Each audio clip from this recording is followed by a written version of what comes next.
You can tell me if What? how does it look. Okay, I'll look.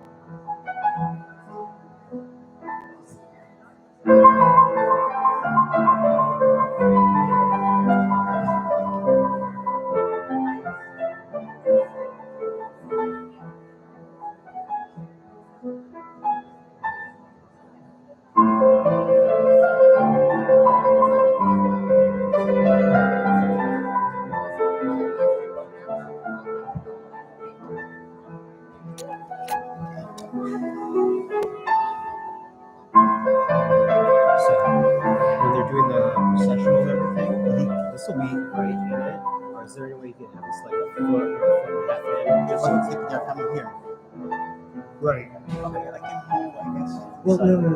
They're coming, but like this will be in photos and video. If we have this like a foot in, just so it's not in.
Who gives this man and this woman to be married to each other?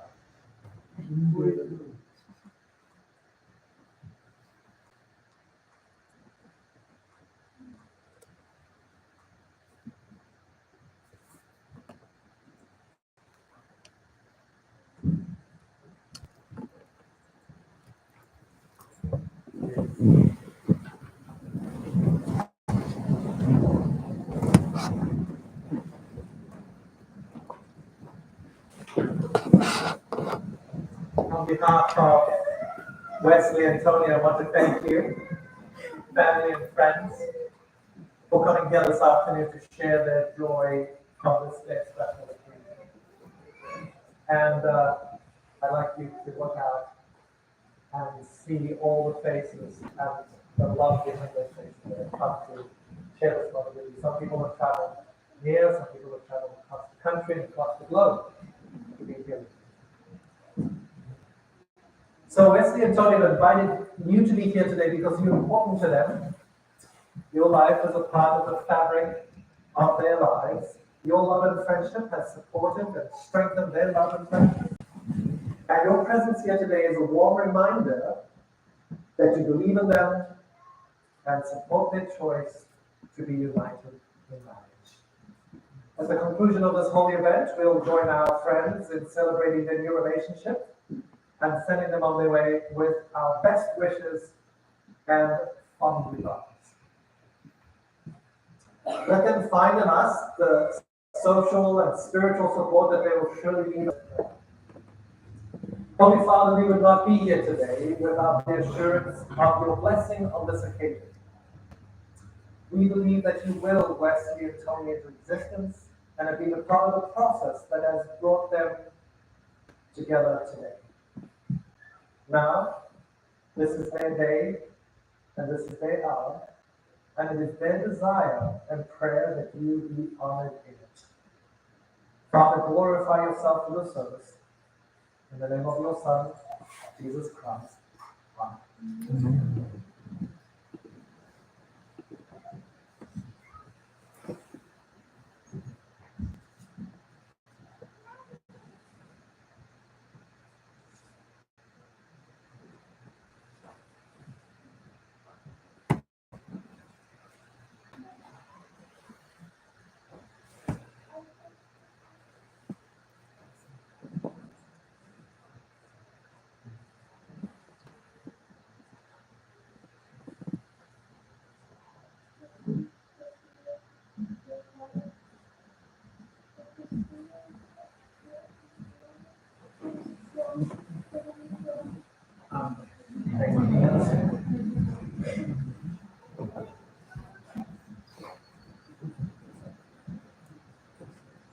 So that's scripture from Song of Solomon 8, verse 6 and 7. Thank you so much for saying it so beautifully, and we'll come back to it. Right, I think we'll be blessed with a special number, I think.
find out what true love is all about. The quiet fear, where we go from here. My love slowly to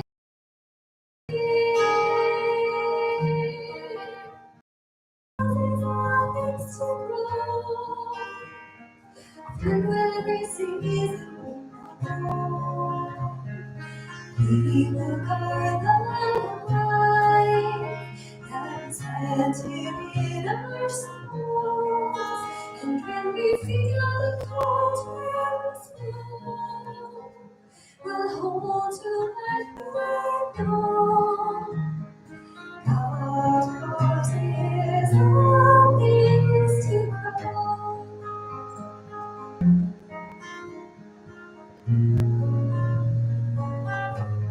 You know where I fear, my weakness fear. And if by grace you choose to love,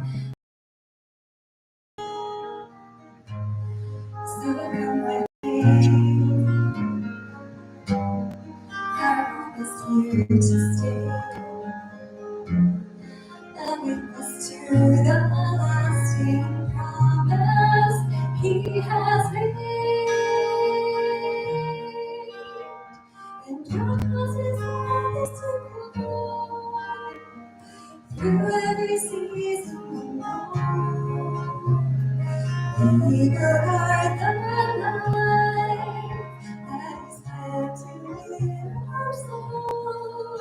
And when we feel the cold winds blow, we'll hold to what we know. God causes all things to grow. And when we feel the cold winds blow, we'll hold to what we know. God causes all things to grow.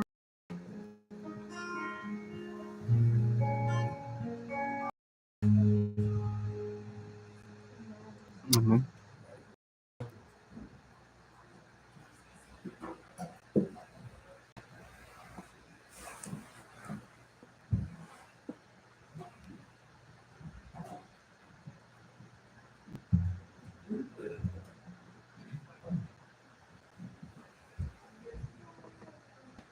So Wesley and Tony,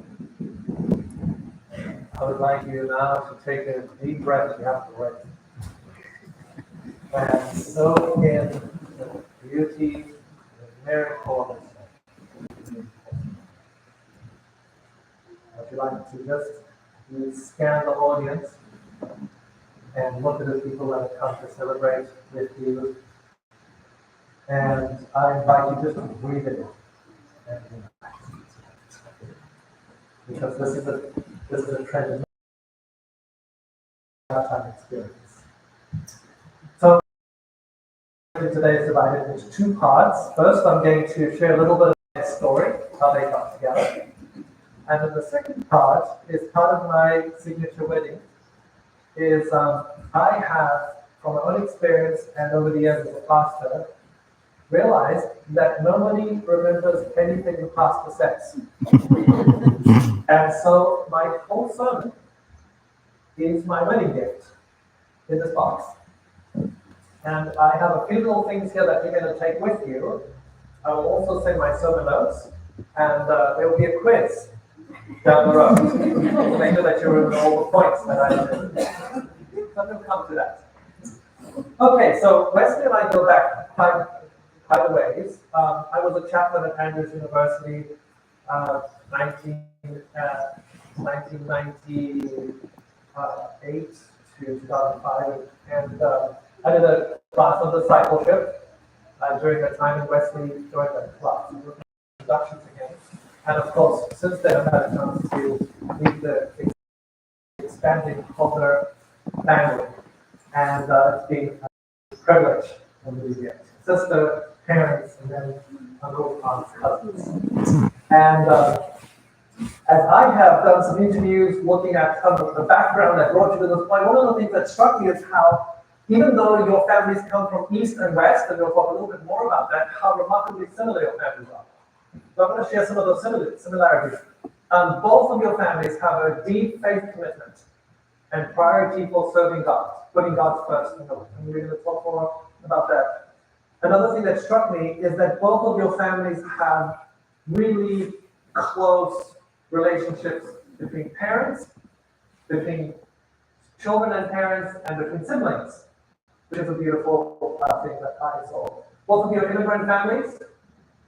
You came a little bit later in life. Both of you are firstborn, and my wife and I are both firstborn, and we know that there's some advantages and some challenges that come with that naturally. Both of you came from families with a really, really strong work ethic, not afraid to do hard things and to work hard together.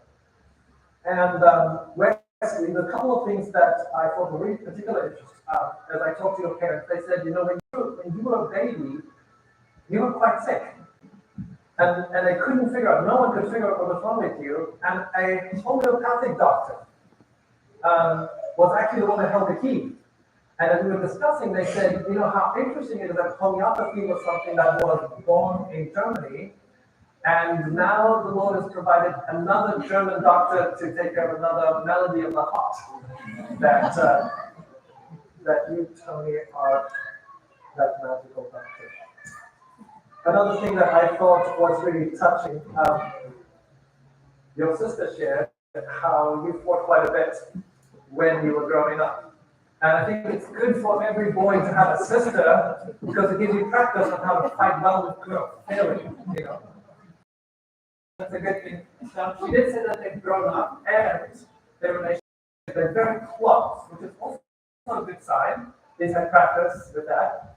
But I thought it was particularly touching. She told me several stories of how Wesley had gone out of his way as a big brother to protect his little sister.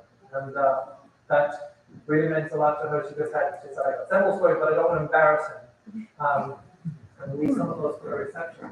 But I think that bodes well for you, for both of you. Wesley, your parents told me that they waited and prayed and waited and prayed for you to find someone. At some point, they actually offered to arrange a marriage for you if it was hard, And you politely and respectfully declined, I believe. And your sister told me that as she talked with you over the years, kind of around about, she discovered that you had a very clear list. Nobody knew what the list was, but it was in your mind. There was a very high standard that you had for who your spouse would be. So I thought that was very interesting. And then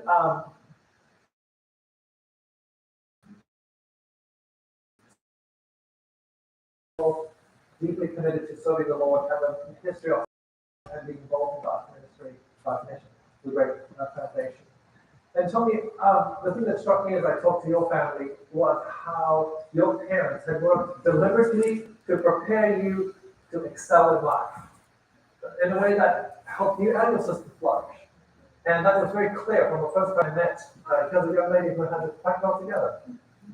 And is a respected person amongst men and women. Watch out, and congratulations. It's not easy to do that, really. The other thing that I was really touched by, as I talked to one of your dear friends, I asked, what were you like as a friend when you were in elementary school? Did you fight? And etc. She said, do you remember us fighting? We just close. And I think what a beautiful quality to know friendship, long, enduring friendships that have that definite quality to it. So that's wonderful. So let me go through 7 steps quickly that I'll run through their how they got together. So that's kind of like the background of 7 steps, very briefly, that I'm going to share. But they met online, as you know. Now, Tony's sister, Maxie, had found her then boyfriend, then to husband online. And so she said, Tony said, let me give it a try. So December 8th, no, that's not, yes, December 8th, 2021, she created a profile and she said, I'm not going to reach out to anyone, see if anyone reaches out to me. And Wesley was the first one that sent a wave or a smiley face or something. And then she sent back. And then they started talking, and a couple days later she took it down. And she deleted her profile several days later, and Wesley was the only one she talked to. Talked with that was remarkable. Found the man, we knew, somehow deep down, we knew. She deleted her account on December 27th. Asked her for a timeline and she had the date. She said, I'm German, so I've done the whole Wesley stuff. That's really beautiful. Okay, so that's the first step. They met online, and as you know, they both waited a little bit. And one of the things that I think as a pastor, when I work with couples that have waited a little bit, they know what they're looking for, but also it's a sign that you come from families where there's a very high standard to meet. You're just not satisfied settling with anyone. When it comes to moms and dads. And so I think that's a wonderful testimony. Okay, so the next big step was the first meeting of East and West. Now, we talk about East and West as in Asia and Germany. That would be a different kind of East and West, right? But in this case, it's a bit mixed up because Wesley's coming from the West to the East. And so the first step for Wesley was to come out here and to meet with Tony's parents. I was talking to Monisha and she said that you asked her to take her to the airport and she was like, so where are you going? And he said, I'm just going to see someone. And she knew, intuitively, she knew that you were going to see not just someone, but someone. And she woke up and she said, I think Wesley's found somebody. Now, you have to understand that Wesley has not told a soul about this discovery yet. Okay? And so they're on their way to the airport a few weeks later. They're on the way to the airport, and she finally says to him, so are you going to see someone? And he laughed and he said to her, I was wondering how long it's going to take you to ask me about that.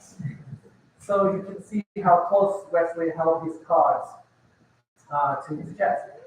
And then I read, and he also said that about those first meetings, says they both met us for church,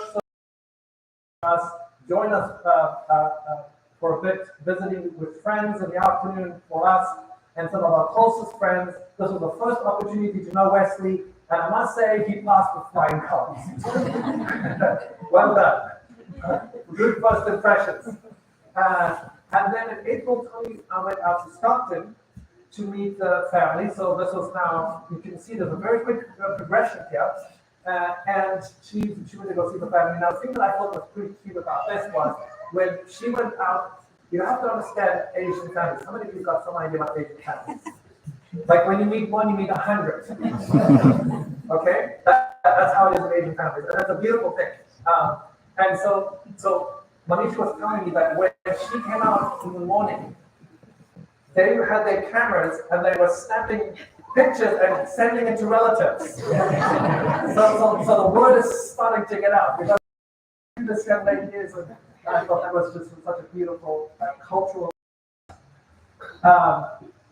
And then the beginning of May, Wesley came back about 8 weeks later. And the line that broke my mind from that one was, he also said that you enjoyed going on the bike ride, but this was the line.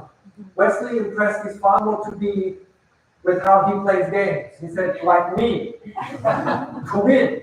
And I thought that was a good match.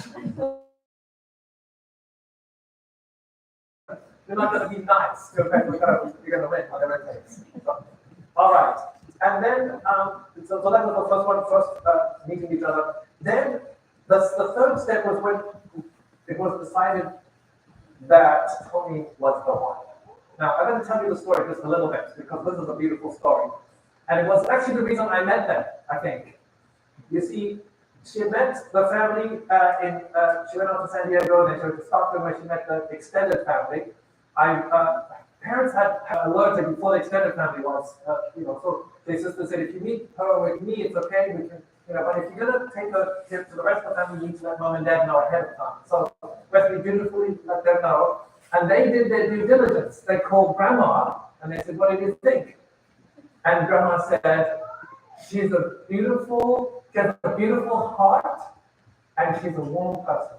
And they said, okay, check number one. And then they called the grandkids, and they said, what do you think of her? And they said, she cooked for us. And they said, okay, check. So you passed those first two checks. May of 22, Tony flew out to California, the whole family. Like this was baptism by fire. And now you've got to understand, this is a German that grew up in New Jersey in a small, quiet place on a 6-acre lot farm. And she had a chance to meet what she thrown into the baptismal font of Asian culture. And I think maybe we could just say it was a challenge, right?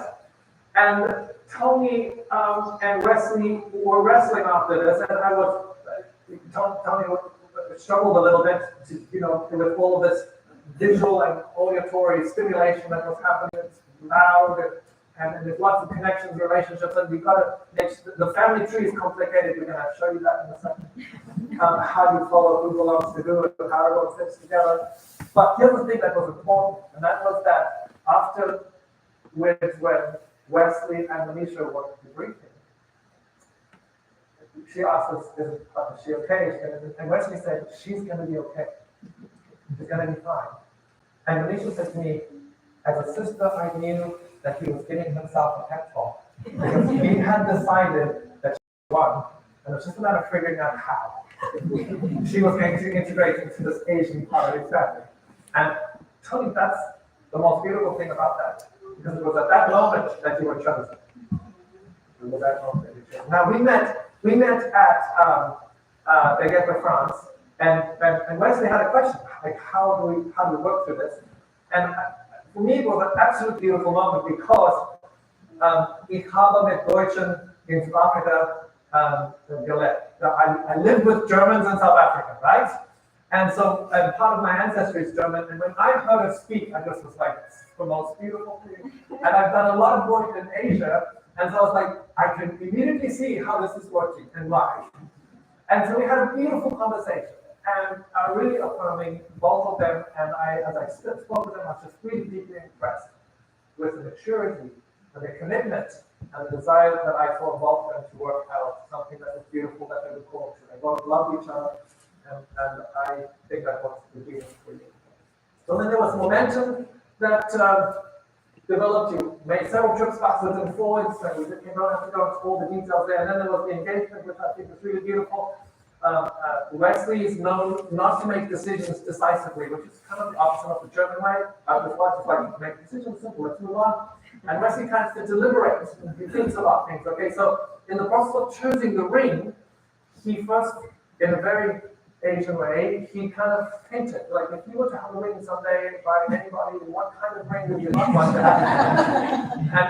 and so she gave him some parameters, and his sister kind of was listening in, and then he went and he looked for rings that fit those parameters, but he wanted to do something that had class with simplicity. So he was really struggling with putting those two together, and eventually, this was in February of this year. You were consulting with both sisters, and you had several chosen out, and you wanted to make sure that the diamonds, he did all kinds of research in terms of where they came from and what the cut was like, and et cetera, et cetera. Am I telling the story correctly? Yes. And then he had this whole plan as to where he was going to do it. They did it in Yosemite. There was a big snowstorm that snowed them out, and you chose to ask her to marry you in front of Bridal Veil Waterfall. Yosemite Waterfall, more than Bridal Veil. Missed opportunity.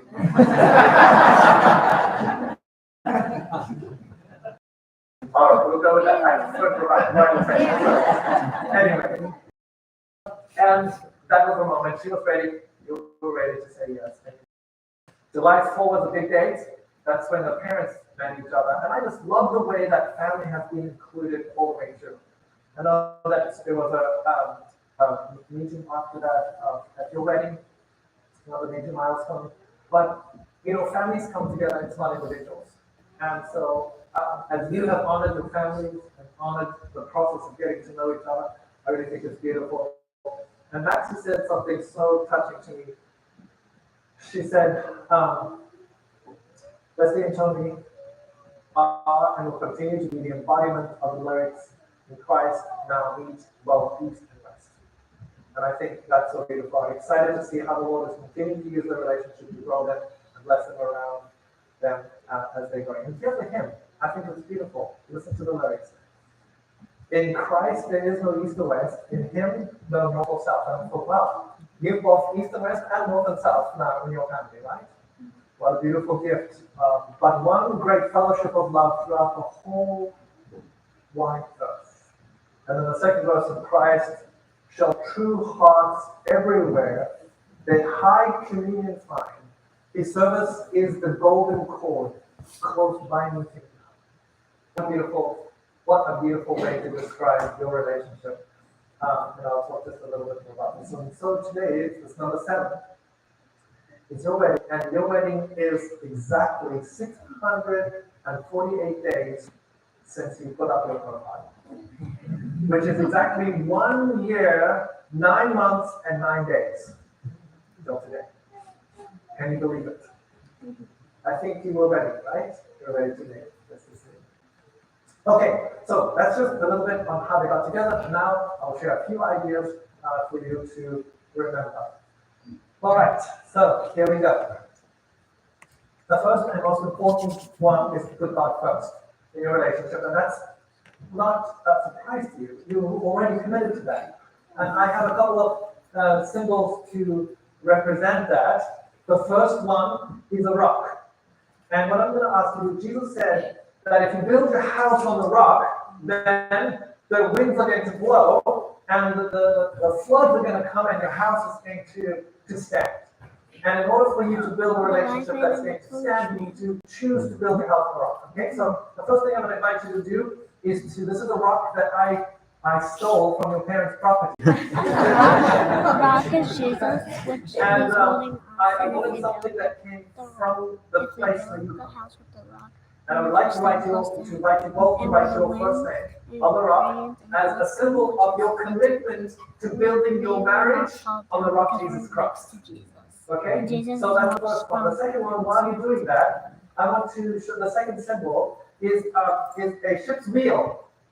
And a ship's wheel has several pieces to that I think are really helpful. Number one is this idea that the only way that a man and woman can truly come together if both of them are moving towards the same center. And you can see that I have tied a little symbol of a cross at the center there. Now what's really interesting is they come from Bangladesh and Germany, and if you look at their flags, they share one color in common, and that's red. Okay? Now there could be political reasons why those two countries have red, but as Christians, there's one thing that unites them, and that is the blood of the Lord Jesus Christ. And as I talked to both parents had one desire, and that was that you would find somebody who loved Jesus. Doesn't matter where they came from, what part of the world, what color their skin was. It really mattered, are they the same faith and in the same faith community. Okay? So that's the first thing. The second thing is a circle over here, and if you put up Emerson Eggerichs, he says that men and women are different. Men need love, women need love, and men need respect. Okay, and he describes 3 different cycles. The first cycle is what he calls the energy. That's when her respect rather, motivates his love. And he responds with love because she's so respectful, is being so loved on by him that she responds with more respect. That's called the energizing cycle. The crazy cycle is, and this is in relationships, and anyone here that's struggling in a relationship, you're probably doing the crazy cycle. The crazy cycle is, without love, she reacts with disrespect. And without respect, he reacts without love. That's called the crazy cycle. Okay? And it's negative. Now, I think there's one more, he calls it the rewarding cycle. And he says, if you're going to fix the problem, the natural problem between men and women, selfish souls are going to struggle with this. At some point, you can experience disrespect or unloving from the other person. He says this: the key is that in order to have to restore that, You have to love your husband, your wife, as though you were loving Jesus unconditionally. And you have to learn to respect your husband as though you're respecting Christ unconditionally.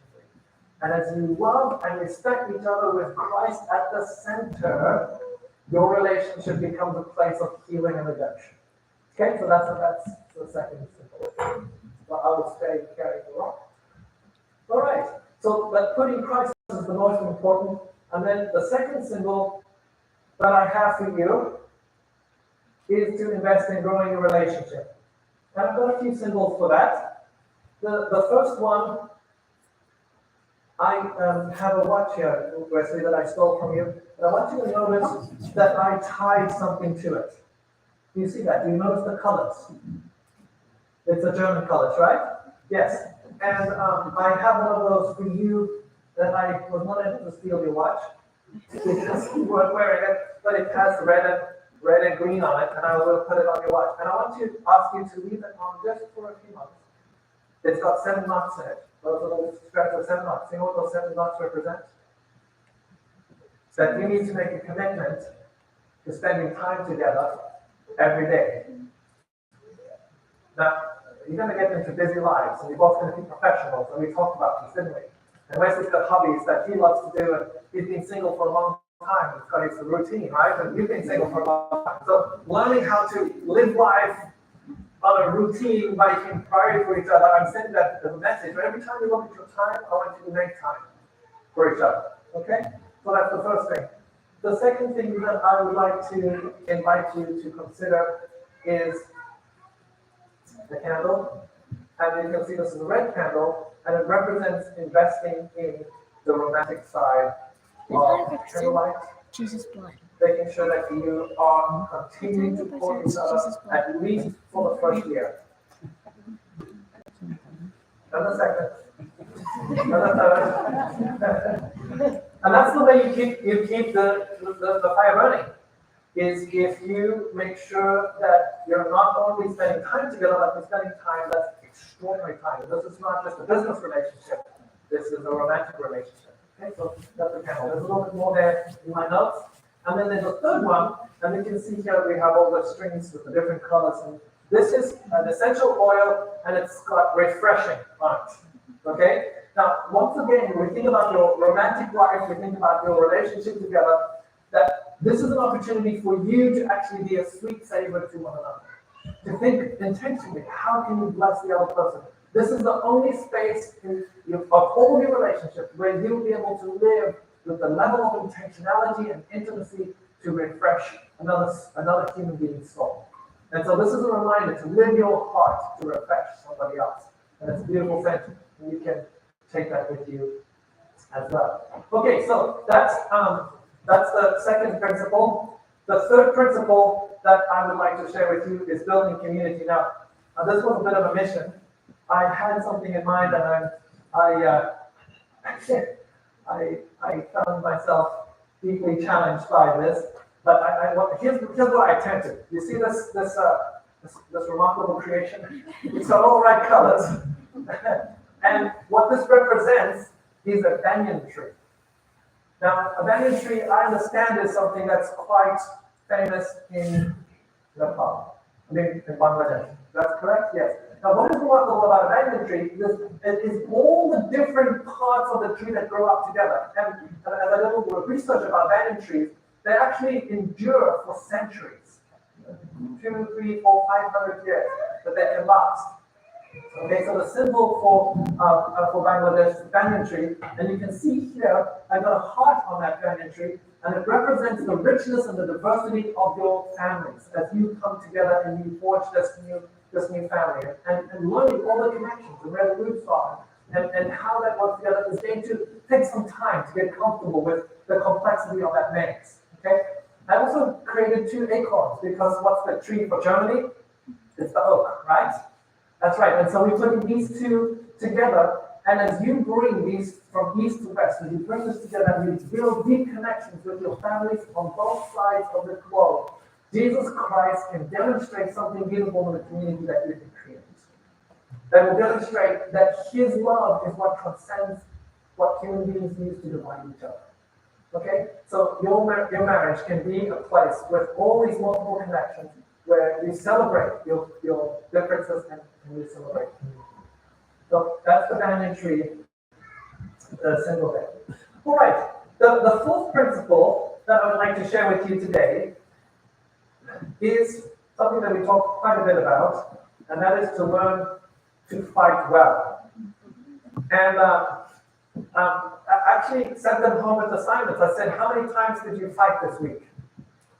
Well, why? Because I want couples to know that it's not, a good relationship is not a relationship where you don't have any disagreement. A good relationship is a relationship where you disagree and reconcile quickly. And learn to listen to each other, okay? Now, here's this, you know what this is? Does anyone know what this is? It's actually handmade from oak. Does anyone have any idea what this is? It's called a potter's rib. Okay, this is what potters use to shape pottery when they're busy making that, okay? So, the reason that I want to invite you to take this is as part of your commitment to fighting well, okay, is that one of the temptations in marriage is to take the potter's rib and to try to shape your spouse in ways that would make you happy. Okay? It's the most natural thing in the world. If she would just be like, more like me, we'd both be happy, right? Okay, so excuse me, the thing I want to teach you, this is the verse on this, is Isaiah 64 verse 8. It says, "O Lord, you are our Father, we are the clay, and you are the potter." Okay? And here's the wonderful thing about marriage, and that is marriage, if you let it be, is a tool in God's hands for Him to shape you into a loving being. As a matter of fact, I think marriage is like a love gymnasium. Okay? That's where you learn to do the heavy lifting when your spouse is not being loving. How do you learn to love the other person? If you think of marriage in that light, then the conflicts and the struggles that you experience with each other actually becomes a way for you to learn to love like Jesus. Okay? And you can see I've tied two hearts here. This is this process of refining that you're going to experience conflict and learn to listen to each other through that is actually what binds your hearts together. And if you take the word heart and you take out the first letter and the last letter, what's in the middle of heart? Ear, okay? And so if you want to develop intimacy in a relationship, you can see you open up a heart. It's like 2 years, okay? That God's given us 2 years, and I like to say that if you want to do well in conflict, then you have to learn to speak with your ears and listen with your mouth. And that process is going to open up the door for you to develop intimacy. And rather than avoiding conflict, you're going to embrace conflict as a way to strengthen and grow together. Now, there's another principle that comes with that, and this is one of the things that I add to every relationship, and this is a frog. Now, I actually had a frog that I left at home, so this even after a handmade one. So this is a custom-made frog. And the reason I use a frog in every wedding as a symbol is I call it the principle of kiss the frog. And you know how a fairy tale goes? The fairy tale is that a princess is walking through the woods and she discovers a frog and she kisses the frog and poof, there's a prince. Right? That's the fairy tale. Well, in truth, what happens is the girl is walking through the woods and she thinks she finds a prince. And when they start kissing, poof, he's actually a frog. Okay, what do we learn from that? Well, here's the truth. And that is that any fool can love a pretty face or handsome figure. But it's when we stoop to kiss the scars behind the mask, that's when love truly begins. And the truth is that every one of us has ugly parts. There's not one here that doesn't. And so as we learn to kiss the frogs in our spouse, they actually respond with tenderness and compassion to the vulnerable places in our spouse. As a matter of fact, I come to believe that the biggest conflicts in marriage are often the collusion of each other's vulnerabilities. And so we understand that you're making a commitment to kissing the frog, to embracing the vulnerabilities of the other person, and blessing them. You'll actually be used to shape, just like the potter's rib, to shape the image of Christ and restore the image of Christ in your relationship. There's one more thing, and this is the seventh or the sixth principle, and that is that you're called not to live just for yourself, but to live for God's kingdom on this earth. And this little globe represents several things. Number one is that we live in a world where there's a great controversy going on. And so we need to be vigilant that there's an enemy that wants to destroy your marriage. Number two, to remember that we've got a mission in this world. Jesus said, go make disciples of all nations, baptizing them in the name of the Father, Son, and Holy Spirit. And you will start by, when you choose to start with your family, making your first disciples at home. But also thinking about the disciples abroad. This also represents that you have a hope that Jesus is coming back to save the world. And that our work is to that end. And finally, God has blessed you both immensely with gifts, talents, with families. You manage your finances well. And I want to remind you that God, according to Genesis chapter 12, verse 1 to 3, God has blessed you so that you can be a blessing. And so this is a reminder that your marriage is not just for you, but God is actually calling you together so that you can double the impact of the blessing that He wants to pour on you and through you to the world. The seventh principle is a principle that comes from the game of Monopoly, and that's represented by the box. And that is that when the game is over, what happens to all the pieces? They get put back in the box, right? No matter who wins or who loses, no matter whether you've got the best streets and the best hotels and you have all the money, everything goes back into the box. And it's a reminder that we live our lives here, we live our marriages here for something that's grander than this sandbox that we live in. And so I want to invite you to choose to live your marriage, remembering that what really counts is the things of the heart and the eternal gift that Jesus has given us through His blood. So I'll put those back in there for you as when we'll leave them out. We just arrange this. Well, I wanted to invite you to put your names on here. I put the date. I want to invite you to put your names on there as well as a commitment to fighting well.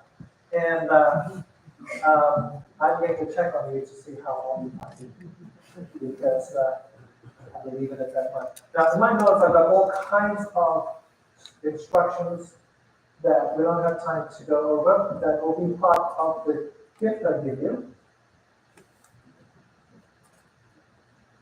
I want to end as you write that with this text. Place me like a seal on your heart, like a seal on your arm, for love is stronger than death. Its jealousy unyielding as the grave. It burns like blazing fire, like a mighty flame. Many waters cannot quench love, rivers cannot sweep it away. What you're entering into is the opportunity to experience something that is really at the very heart of God. And as you embrace your relationship, and as you make the connections with people, and you invest in relationship, as you learn to fight well, as you learn to kiss the frog, and then you learn to live to bless others, God is going to pour out His love in your life. You will experience depths of love that you can't experience as an individual. And you will bring that mission of love into the world. And so, before you sign or enter into or take the next step of the symbol of putting your life together, I want to remind you that what has drawn you together is actually the heart of God. That He made us in His image and His likeness because He wanted us to share this extraordinary gift that He created and that He shares in the Godhead. And may God bless you as you take that journey together. So, Wesley and Tony, you've chosen each other, and now you're going to make promises to each other before God and His witnesses, and you'll soon begin your journey of a lifetime. And as you do so, I want you to build with confidence, because you know that God's love never fails.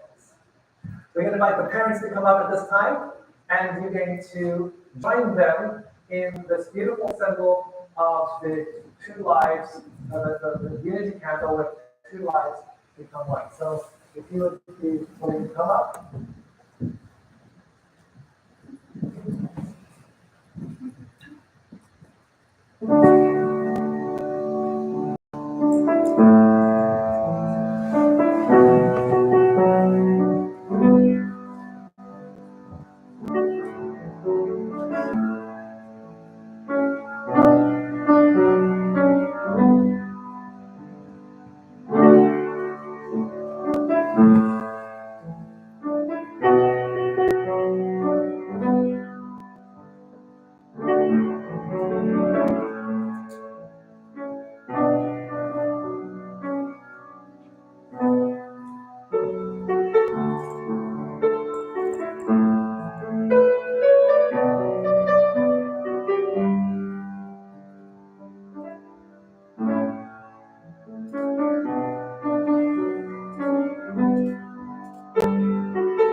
repeat after me. In the presence of God, our family, and our friends. God, our family, and our friends. I, Wesley Calder, take you and Antonia Langenfeld to be my wife, promising with God's help to be a loving and faithful husband so long as we both shall Promising with God's help. be a loving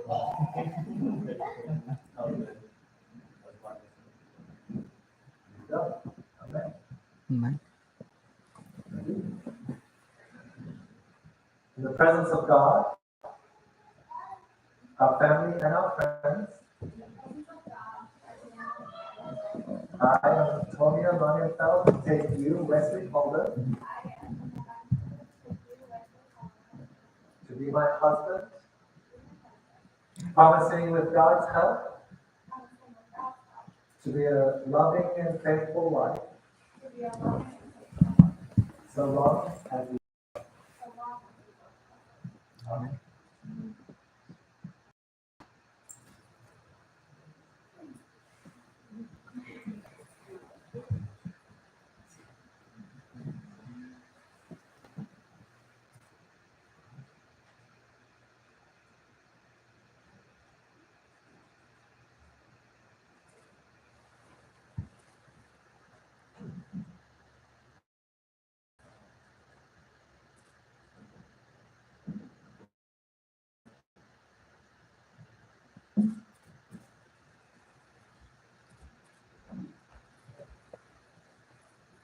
Right, I'd like to invite you to bow your heads with me as we bless the union that we have.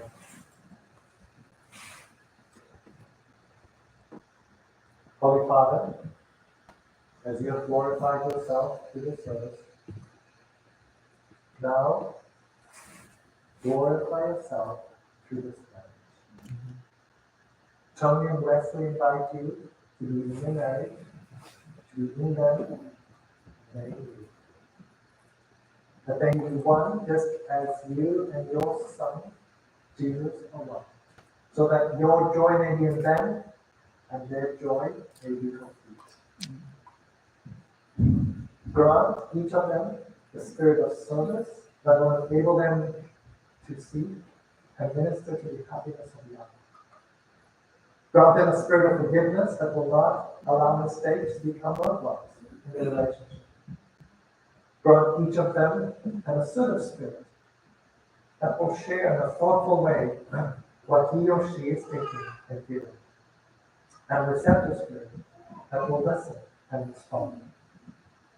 Grant them an unselfish spirit that will not seek their own way, but will treat the other as he or she would prefer to be treated themselves.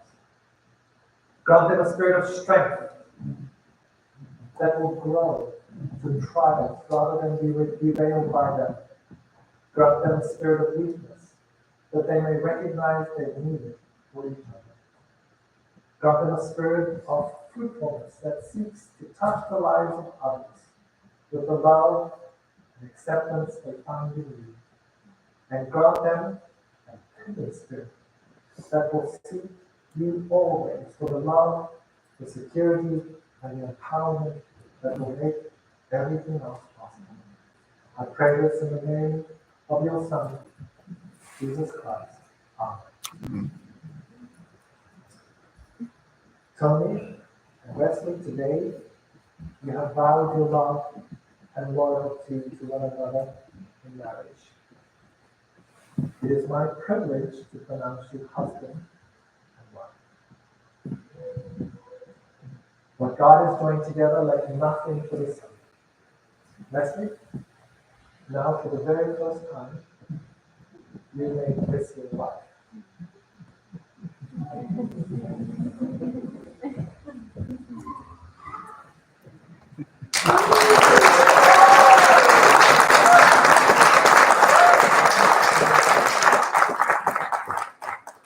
One last word.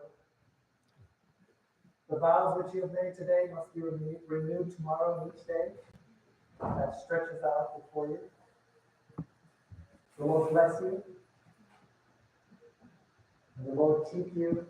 And the Lord make his face shine upon you and be gracious to you. The Lord lift up his countenance upon you and give you peace now and forevermore. Amen. Amen. Ladies and gentlemen, it is now my privilege to introduce to you Mr. and Mrs. Wesley and Antonia Holden as husband and wife.